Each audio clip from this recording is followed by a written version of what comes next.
إذا كانت المقارنة بالشكل ده بتسرق مننا الرضا وبتخلينا نشوف نفسنا أقل من حقيقتنا، فإزاي نخرج من الدايرة دي من غير ما نعزل نفسنا عن العالم؟ هل الحل إننا نبطل نشوف نجاح الناس؟ يمكن دي أول فكرة ممكن تيجي في دماغ أي حد، لكن الحقيقة المشكلة عمرها ما كانت في نجاح الناس. المشكلة كانت في الطريقة اللي بنشوف بيها نجاح الناس. السلام عليكم ورحمة الله وبركاته.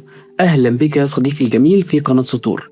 لو دي أول مرة تشوفني فمعاك مصطفى قاسم. فكرة القناة ببساطة إننا بنقرأ في كل حلقة بعض السطور من حياتنا اليومية، واللي يمكن سطر واحد منها يغير طريقة تفكيرنا ونظرتنا للحياة. لو عجبتك فكرة القناة شرفنا باشتراكك ودعمنا باللايك، ويلا بينا نبدأ.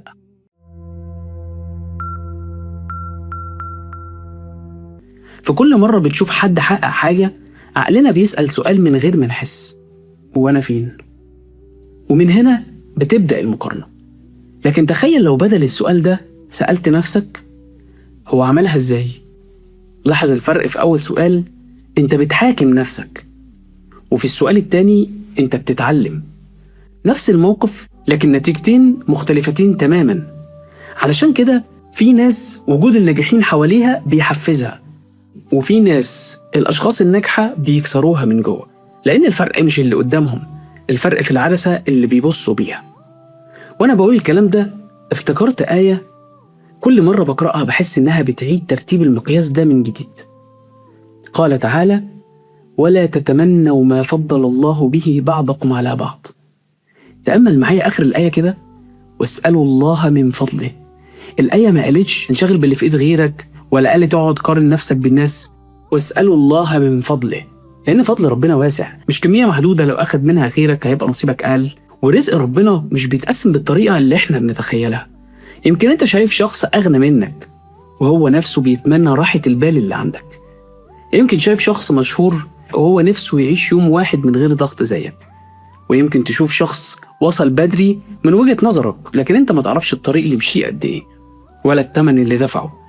وده بياخدنا لفكرة مهمة جدا: احنا بنقارن الظاهر، لكن ربنا وحده يعلم الكامل. احنا بنشوف الصورة لكن ما بنشوفش الكواليس، بنشوف النتيجة بدون أحداث السنوات اللي قبلها.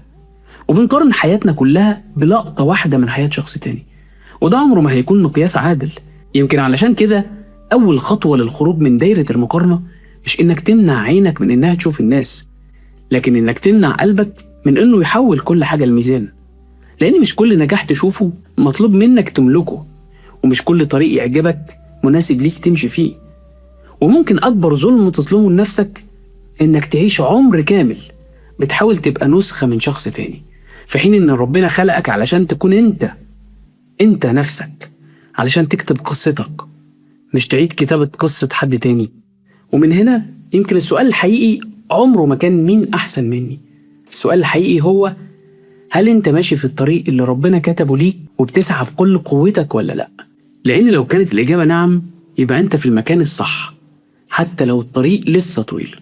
أتمنى يا صديقي الجميل كل مرة تلاقي نفسك بتقارن بينك وبين شخص تاني تفتكر إن لكل إنسان رحلة مختلفة ووقت مختلف، وإن قيمتك مش بتتقاس بسرعة وصولك ولا بعدد اللي سبقوك، لكن بتتقاس بصدق سعيك وبالخطوات اللي بتاخدها كل يوم حتى لو كانت صغيرة. لأن في النهاية الطريق اللي ربنا كتبه ليك مش محتاج تمشيه بسرعة حد تاني، محتاج تمشيه بإخلاص. ويمكن بعد الحلقة دي مش هتقدر تمنع نفسك من المقارنة بالناس من أول يوم، لكن يمكن في كل مرة هتفتكر إن حياتك ليها توقيتها وليها سطورها اللي محدش هيقرأها غيرك. وأخيرا أتمنى يا صديقي تكون خرجت من الحلقة دي ولو بسطر واحد يغير حياتك. شكرا لك على وقتك الجميل.